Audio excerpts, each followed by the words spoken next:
We have two last questions. Oh, Lord. Okay, and the last question. Harry Katzenschläger, co-founder of dreamA.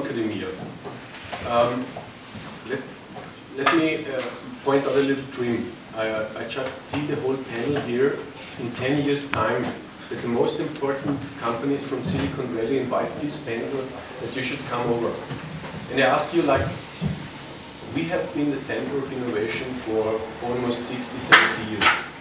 How does it come that you have changed the whole world of innovation and it's now in the center of Europe? It's like actually the center of the world. What have you done? What have you done? So that's what do we have to do now, and forget about all the slogans and all this stuff. What we have to do now, how can we build a role model to make that dream happen? What is your advice? I mean, I think everyone is a different constituency here, right? So I think we all have to kind of think, where do I fit in the value chain and how can I help, right?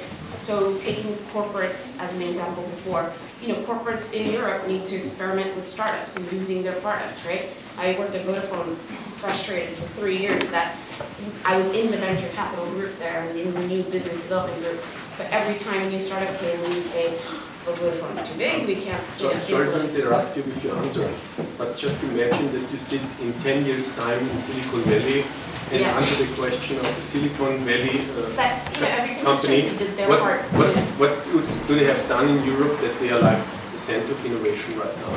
Well, what was it? The entrepreneurs took risks, the corporates made acquisitions and invested in, used the products of startups that the government got out of the way or had tax benefits, and that the VCs were less risk averse. Yeah. I think the answer is that we did something better than the Americans did. Because there's a lot of trying to figure out, there's a lot of cargo cult crap in Europe trying to copy the way the Americans do stuff. And even this evening, it's like a lot of, that's why we should do it and it's better. I think the answer to your question is that we have to realize that we have to innovate that as well. And that we figured out a way to do it better. One crucial thing that startups are always confronted with. Number one is when to balance, when to bring in creativity, and when to bring in realism. And number two is when to still keep optimism and when to do reality check. I would like to have a very short answer for the panel. Is there right timing? Would you say no, always be optimistic, never bring realism, or your opinions based on your experience? Starting with Chris. I'm an extremist. I don't do well with mixing stuff like that, so I would say you have to be always optimistic and you have to always be creative. That's probably the kind of thing that I should say when I talk to VC, but that's honestly what I believe. Yeah. I don't think that this is something, being optimistic doesn't mean you're not realistic. It's just as simple as that. And being creative doesn't mean that you are just realistic and not being creative. It's just part of your life, the way it is, and it's just using that power of looking at the future. If you say that it can be a good turnout of the whole thing, but still you're going to be realistic in that you can dream. And you've done a lot of that. It's good to have a natural tension in your company with that, right? So you can't have people who never listen to reason within a company, and you can't also have people who never have big dreams. So, I think you can be both, but how do you do that when people are a certain personality? Well, you have two, complementary yet different kinds of personalities in the company.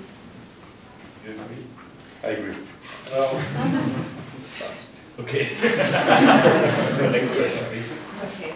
I have a question, just like now, if there is a company coming out of nowhere, just with a concept, let's say a 200 million concept, so would you say what would be the best way to make the company really run? So should we go straight away to the States, or should we still give it a chance here in Austria, and what would be the real path? Go into incubators with people who can help you just get into the network to be able to tap into the resource of the best people, the best minds. What would be the way now, let's say? Recommendation. So I think it's actually very important to involve venture capitalists slash angels very early on, actually even prior to raising money, right? So when you have the idea, you have a product idea, you want to launch a project, right? why not talk to them initially in the first place, right? Ask friends, hey, do you have contact with this VC? Do you know somebody there? Do you know somebody there, right? And go to these guys, have feedback, involve them in the process, right?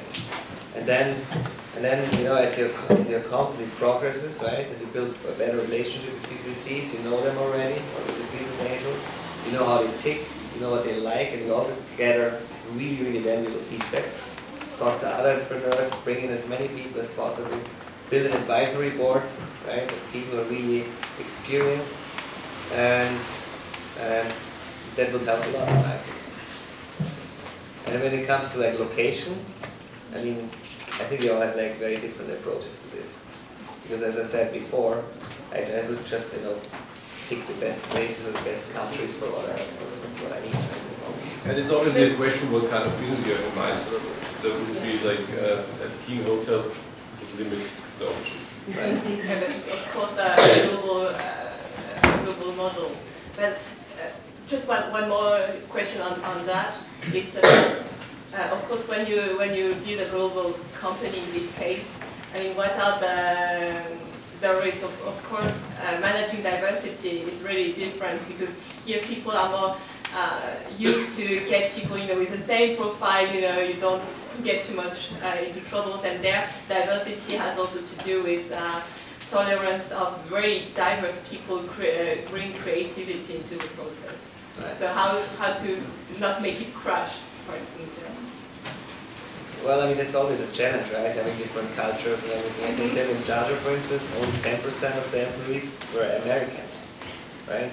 And of course, there was a lot of people employed in America, but they were like expats from whatever, Ireland or from Spain, European guys. So you have this cultural mix of all these different people anyway in the company.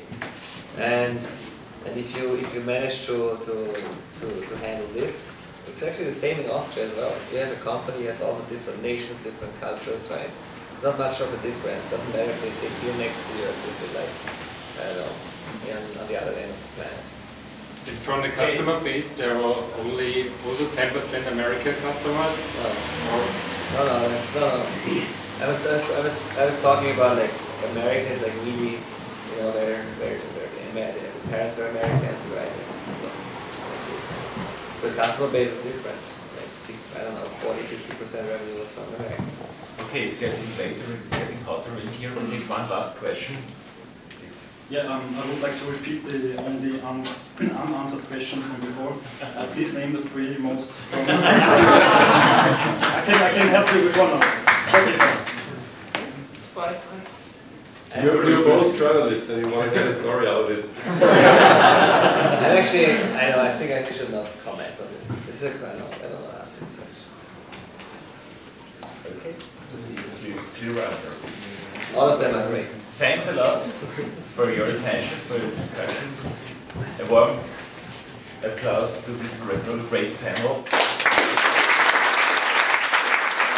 Also, thank you very much in the name of Start Europe for this great panel discussion. And I really have to give me 2 more minutes because this is very important for me.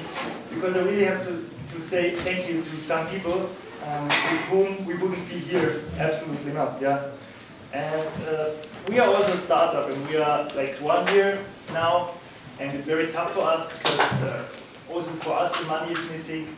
And there are really people that are supporting us in these difficult times, and I really want to say thank you to Selma, to Markus Wagner, to Selma Bodano, to Martin Brexler, to these special persons. They are really offering us their networks, and yeah, thank you very much at that point.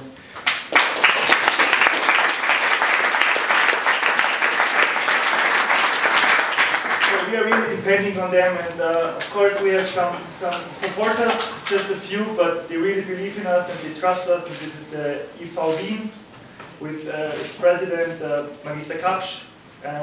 It's Accent and TechNet. It's the Presse.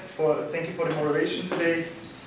And yeah, as you see, it's just a small group. So if you know any companies that are interested in supporting startups like us, just give me a call and approach me. But most of all, I really want to thank the team of Start Europe. We're working for 1 year now, and we really just get a little, really little money. We cannot say that we can cover any fixed costs. Yeah, absolutely not. And especially I want to thank my partner Jürgen.